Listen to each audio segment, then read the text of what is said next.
Hi வணக்கம். இப்போ மௌனம் ஒரு சிறந்த தவங்க. மௌனமாக இருந்து பாருங்கள். சில விஷயங்கள் நம்மள அறியாமையே ஆட்டோமேட்டிக்காக அது நல்லா நடக்கும்.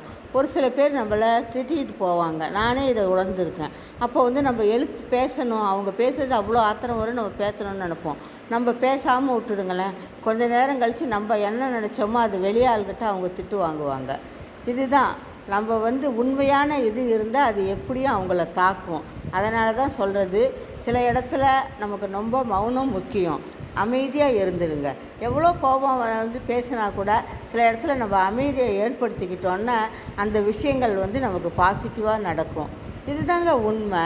நம்ம எழுத்து பேசி அதை பெருசு பண்ணி அதனால் பிரயோஜனமே கிடையாது. சில அமைதியான இதனால் அமைதியான ஆயுதத்தால் அதை வெல்லலாம். புரிகிறதா? நன்றி, வணக்கம்.